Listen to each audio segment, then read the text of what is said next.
르네상스 시대에 이탈리아가 낳은 세계적인 화가가 있습니다.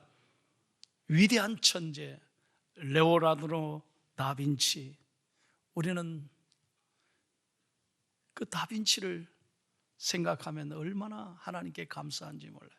위대한 천재 화가입니다. 특별히 그의 수많은 작품 가운데 최후의 만찬은 우리 가정에서도 보면 많이 걸려 있어요. 최후의 만찬을 볼 때마다 얼마나 은혜가 되는지 몰라요. 그런데 이 레오나르도 다빈치가 이 최후 만찬을 그릴 때 유명한 감동적인 일화가 하나 있습니다. 먼저 이 그림을 그리기 전에 사랑했던 같은 동료 화가와 이 다빈치가 대판 싸움을 한 거예요. 그래가지고 너무나 속이 상한 거예요. 어떻게 네가 그럴 수 있느냐, 막 대판 싸우고 막 화가 나가지고 제일 먼저 누구를 그렸느냐? 가룟유다를 그렸다는 거예요. 그래서 가룟유다를 그림을 그릴 때 누구를 생각하고 그림을 그렸겠어요? 야, 우리 교인들은 참 센스가 많아요. 그러니까 미운 그 사람, 대판 싸움을 했던 그 사람을 생각하고, 이건 다빈치의 고백입니다. 가룟유다 얼굴을 바로 그 사람을 생각하고 그림을 그린 거예요. 그러면서 자기 심사가 뭐냐면, 두고 봐라, 내가 네 얼굴을 가룟유다처럼 그림을 그려가지고 오고 오는 시대의 후손들에게 너를 아주 못나게 내가 세계에 알릴 거다. 그래서 그 친구 생각하면서 가룟유다를 그림을 그렸다는 거예요. 가룟유다를 다 그림을 그린 다음에 두 번째로 예수님을 그림을 그리기 시작했어요. 그런데 이상하게 예수님 얼굴이 생각이 안 나는 거예요. 도저히 예수님 그림을 그리려고 하는데 붓이 그려지지가 않아요. 왜 그랬을까요? 가룟유다, 나를 힘들게 했던 그 친구에게 마음이 빼앗기니까 예수님의 얼굴이 떠오르지 않았던 거예요.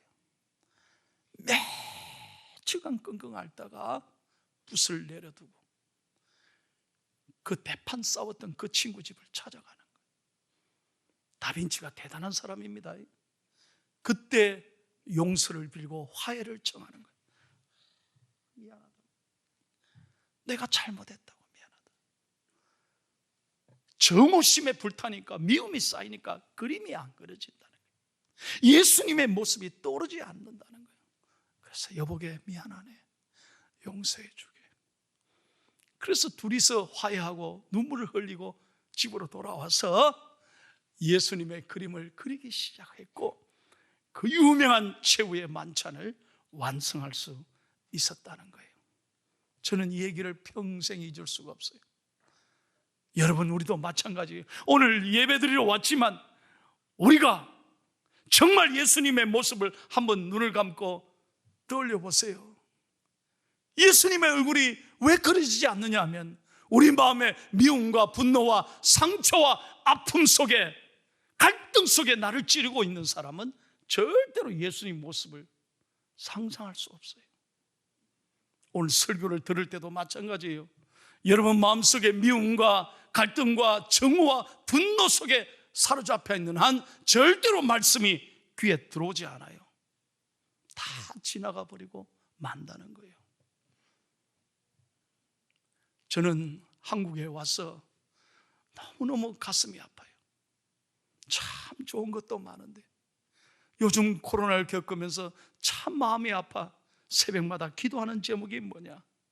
주여, 이 어려운 때 우리는 한 번도 겪어보지 못한 이 코로나19를 겪고 있고, 이게 언제 끝날지도 모르는데, 이 어려운 시대를 지나가는데 왜 우리는 아직도 네 편 내 편으로 갈라서 싸움질을 하고 분노하고.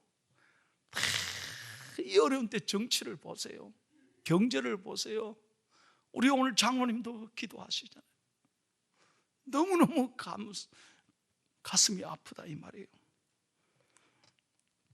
끊임없이 적대감으로 서로 미워하고 서로 경쟁하고 불신을 조장하는 이 서글픈 시대를 우리가 살아가고 있지 않느냐 하는 거예요.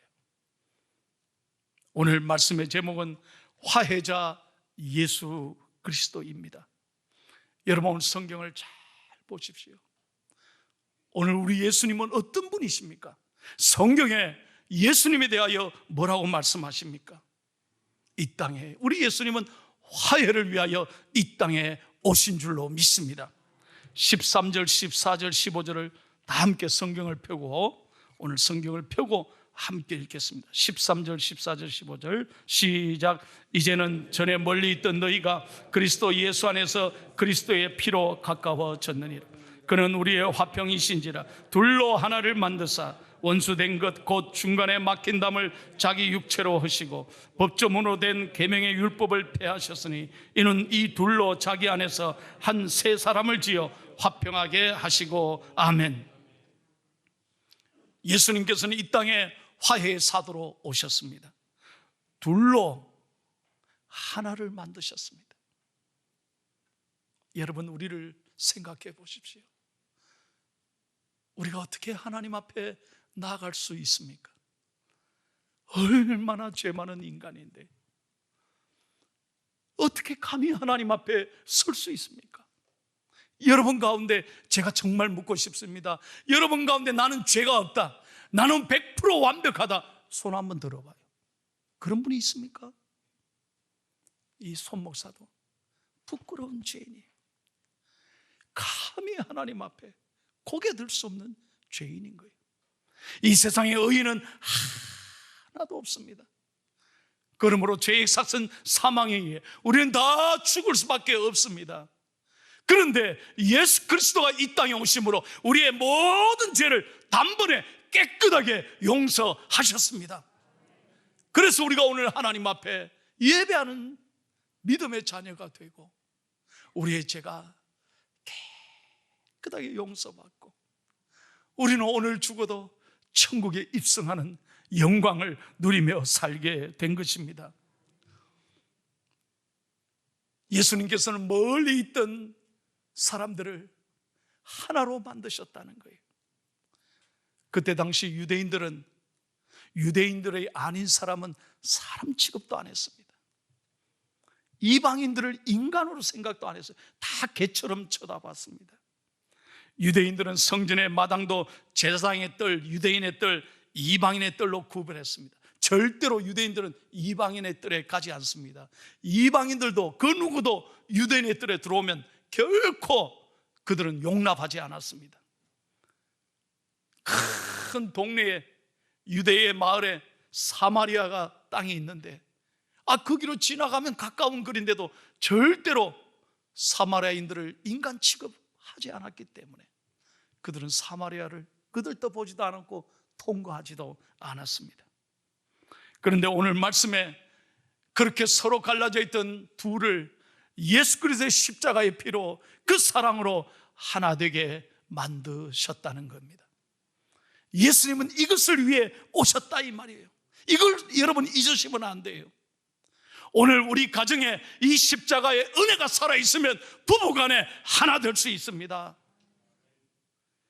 가정에 십자가의 사랑이 살아있으면 부부간의 갈등을 이길 수 있고요, 부모와 자식 간의 아픔도 이겨내고 모든 상처도 씻어내고 십자가의 은혜, 그리스도의 보혈의 피에 이 감격이 살아있다면 반드시 우리 가정은 일어나게 될 줄로 믿습니다. 여러분, 사람들은 서로 정오감이 생기는 한 절대로 하나 될 수 없습니다. 인간의 방법으로는 하나 될 수 없습니다. 그러나 예수 그리스도의 십자가의 사랑으로 십자가의 은혜가 가슴에 있는 사람은 아무리 원수라도 아무리 멀리 있는 사람도 그리스도의 은혜로 가까워지고 사랑하고 용서하게 되는 줄로 믿습니다.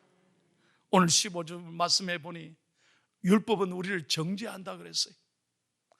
여러분, 율법 가운데 우리가 누가 하나님 앞에 설 수 있겠습니까? 율법은 순전히 말씀이 다 너는 죄인이다, 이렇게 하면 죄다, 전부 율법은 정죄하는 것입니다. 그러나 예수 그리스도가 율법의 완성으로 이 땅에 오심으로 율법이 아니라 그리스도의 믿음으로 우리는 사랑으로 구원받고 은혜 받고 우리의 죄가 용서받는 줄로 믿습니다. 그 은혜로 살아가기 때문에 여러분, 이 은혜를 받은 사람은 화해의 사도가 되는 거예요. 서로 사이가 좋지 않는 형제가 있었는데 형이 예수 믿고 동생을 찾아가 용서를 서로 구하고 형제간의 우애가 회복이 되는 겁니다. 사이가 나쁜 동수가 있습니다. 손아래 동수가 예수님을 믿고 거듭나서 진정으로 찾아가서 손이 동수에게 용서를 구하고 서로 화해하고 아름다운 가정을 이루는 거예요. 아내가 예수님을 믿고 변화되더니 은혜 받더니 남편을 존경하기 시작하고 남편을 교회로 인도하여 완전히 가정이 천국으로 변화되는 것입니다. 이것이 성령의 역사고 그리스도의 은혜고 십자가의 은혜인 줄로 믿습니다. 예수님은 둘을 한 몸으로 만드셨습니다. 우리 공동체를 하나로 만드시는 것입니다. 여러분 생각해 보십시오. 교회라는 공동체는 얼마나 다양한지 몰라요. 교회처럼 다양한 곳은 없습니다. 다 학벌도 천지차이에요. 공부 못한 사람이 있는가 하면 박사를 받고 교수로 계시는 분도 계십니다. 잘 사는 분이 있는가 하면 너무나 경제적으로 어려운 분도 있습니다. 지방도 팔도에서 다 온갖 교인들이 다 모이는 곳이 교회입니다. 여러분 직업도 너무나 다양합니다. 혈액형도 전부 다 다양해요. 성질도 더 다양합니다. 교인들은 성질도 아주 다양해요. 어떻게 이 다양한 교인들이 하나 될 수 있습니까? 오직 십자가의 은혜, 십자가의 사랑으로 하나 되는 교회는 하나님께서 하나를 이루어 주시고 공동체 교회로 성장하게 되는 줄로 믿습니다. 그 교회 중심에 십자가가 우뚝 서 있고 십자가의 은혜가 살아있는 교회는 하나님이 축복하신다 이 말이에요. 마지막 말씀, 그렇다면 화해를 이루신 예수님께서 우리에게 무엇을 원하시겠습니까? 오늘 21절 22절을 읽고 마치겠습니다. 하나님이 우리에게 무엇을 원하십니까? 21절 22절 시작.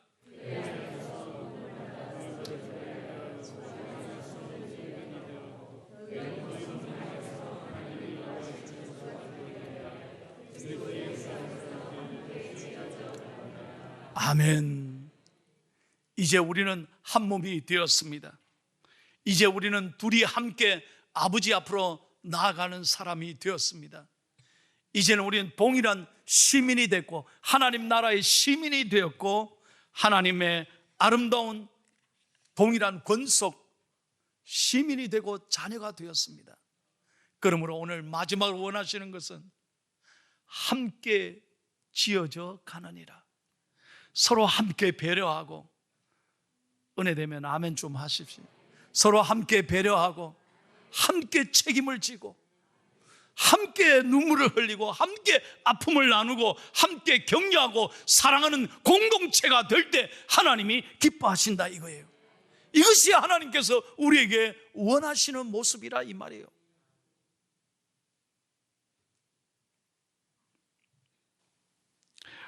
오늘 제가 마침 설교를 준비했는데 우리 박 장로님께서 기도를 하셨어요. 지난 주간에 너무 가슴 아픈 소식을 들었잖아요. 인천시 연수구에 있는 10살짜리 형, 8살짜리 동생이 엄마가 어떻게 돌보지도 않고 그렇게 두 형제를 그렇게 내버려뒀던지 이 애들이 너무 배가 고파가지고 저는 이번에 알았는데 아동 그 카드, 결식자에게 주는 카드가 그 편의점에 가면 다 아무거나 살 수 없다네요. 그 제한적으로 몇 개만 살 수 있는 거래요.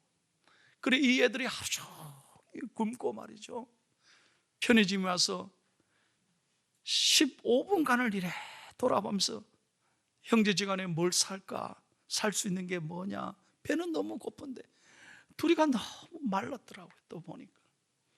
그래서 겨우 몇 개 과자하고 이렇게 사가지고, 그것도 이제 라면을 집에 가서 끓여 먹으려고 라면을 더 사고, 그래가 집에 갔는데 너무 배고프니까 형 빨리 라면 끓여, 그래가 라면을 끓인다고 끓이다가 그냥 가스불이 번져가지고 집안이 불이 났잖아요. 그래가지고 그 형이 119에 전화해서 우리 살려주세요, 살려주세요 하는데 뭐 가스에 질식이 돼가지고 다 죽어가는 거예요. 그래서 119에서 그 핸드폰을 위치 추적을 해서 가보니까요, 그 10살짜리 형이 동생을 살리려고 이불을 꺼내가 동생은 덮어주고 지는 이래 엎드려져 동생을 감싸고 있다. 다행히 너무나 감사한 건 생명을 잃지 않고 빨리 119가 병원으로 옮겨서, 목숨은 어려움이 없는데 장기가 손상이 되고 심한 화상을 입어서 어려움 중에 있다는 소식이 며칠 전에 이제 방송이 된 거죠. 저는 참 감사한 게요, 이 어려운 때인데 그래도 우리 대한민국이 얼마나 감사하냐, 사흘 만에 3천만 원이 모아졌어요. 그리고 지금도 하루에 수백 통의 전화가 온다는 거예요. 이게 방송이 나가니까 이 아이들 내가 평생 치료가 된다면 책임지겠다 하는 사람도 많이 생기고요, 뭐 온정의 전화가 얼마나 손길이 많이 들어오는지, 야, 제가 그걸 보고 얼마나 감사해요. 대한민국은 역시 어려운 때지만 그래도 사랑이 있고, 그래도 사랑이 있고 어려운 자들에게만 따뜻한 마음이 있는 아름다운 나라다, 이 말이에요. 여러분, 십자가의 은혜가 살아있는 민족은 하나님이 반드시 돌보시고 책임져 주시고 이 어려움을 믿음으로 잘 극복하게 되리라고 믿습니다. 오늘 화해의 사도가 이 땅에 오셔서, 예수 그리스도가 화해자로 오셔서 우리에게 원하시는 건 자기밖에 모르고 이기적으로 살아가고 남에게 대해서 비판하고 원망하고 그렇게 살지 말고 함께 서로를 귀하게 여기고 함께 지어져가는 공동체로서 아름다운 넉넉한 삶을 살아가라, 이 말이에요. 설교를 마무리하겠습니다. 어느 어머니가 시집갈 나이가 된 딸을 늘 데리고 시집 가서 잘 사는 법을 가르치는 거예요. 특히 살림살이를 가르쳤대요. 그래가 바쁜 딸이지만 늘 부엌에다 불러놓고 어떻게 하면 시장을 잘 보느냐, 계란 고르는 법 나는 잘 몰라요. 그런데 계란 고를 때는 껍질을 잘 살펴야 된다. 나는 모든 게 맛있던데 계란은 그 껍질이 그렇게 또 중요하대요.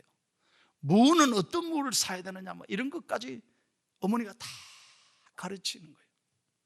근데 딸은 그 흘려듣죠. 요즘 딸들이 뭐 그렇게 그걸 귀 기울여 듣겠습니까? 그러니까 엄마가 아이고 저 철없는 게 시집가서 잘 살겠나 늘 걱정했다는 거예요. 그런데 하루는요, 그 엄마가 장에 갔다 왔는데 시장 바구니에 생각지도 않은 이상한 누런 시든 파를 한 단 사오신 거예요. 우리 엄마가 전혀 그럴 사람이 아닌데 항상 장을 잘 보라고 했는데 누런 시든 파 한 단을 사왔어. 이상하다, 웬일로 이런 걸 사왔지? 이튿날도 그런 파를 또 한 단 사오고 사흘째도 또 사오는 거예요. 그래서 이상해서 딸이 엄마에게 뭐냐, 엄마는 항상 시장 잘 보라 해놔놓고 왜 이렇게 누런 시든 파를 왜 이렇게 매일 사오느냐, 엄마 왜 이래? 이러니까 엄마가 조용히 내일은 니하고 같이 가자 그러면. 그래서 그 다음날 같이 시장을 갔대요. 시장을 들어가서 한 할머니, 노점에 장사하는 할머니 앞에 딱 앉는 거예요, 엄마가. 그리고 아무 말 없이 손을 잡더니 돈을 주고 파를 한 단, 누런 시든 파 한 단을 사가지고 들어오는 거예요. 자기는 놀랐어요.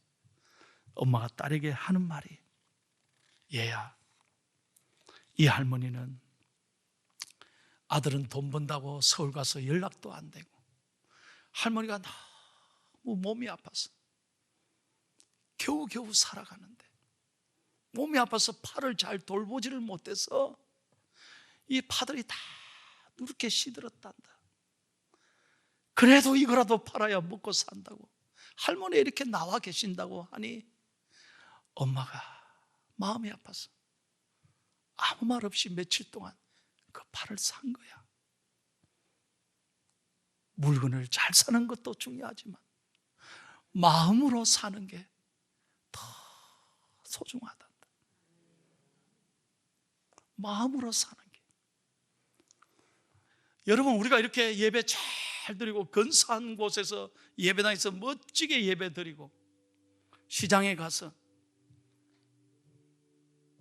안 깎아준다고 괌 치르고 막 화를 내고, 그래서 예수쟁이는 말이야 깍쟁이들이라는 소리를 들어야 되겠습니까? 하나님이 그걸 원하시겠냐 이 말이에요. 여러분, 장사를 해도요, 중요한 건 물질을 남기는 것도 중요하지만 사람을 남기는 장사를 하셔야 하나님이 복을 주실 줄로 믿습니다. 어려운 때지만 우리는 사람을 귀하게 여겨야 돼요. 오늘 하나님이 우리에게 원하시는 게 뭐냐? 함께 지어져 가느니라.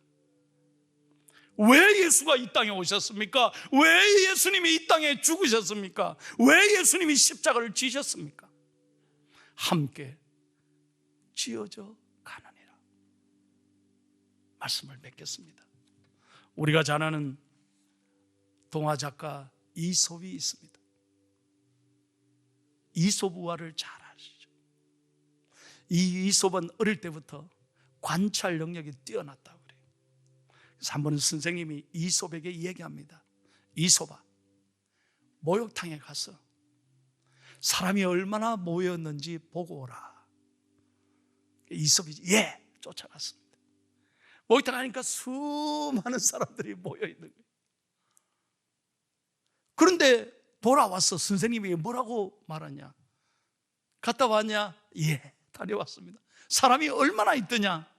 선생님, 사람은 많은데 사람다운 사람은 딱 한 사람밖에 없었습니다. 에? 너 그게 무슨 말이냐?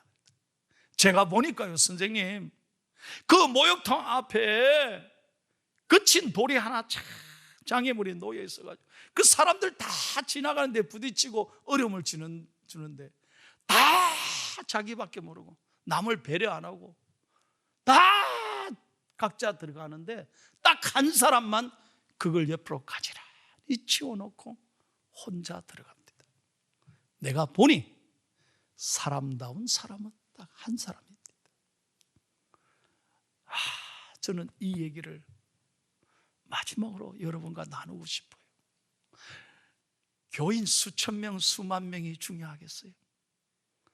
대형 교회, 그게 그렇게 하나님 앞에 자랑거리겠어요?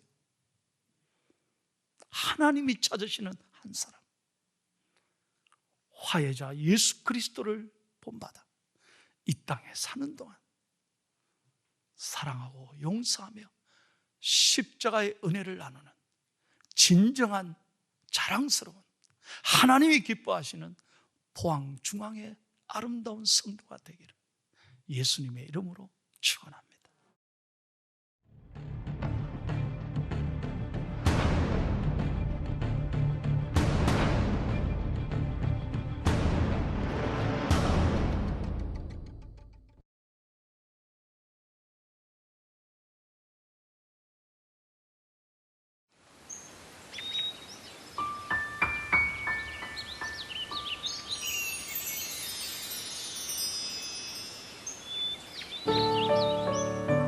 생명을 살리는 방송 CBS TV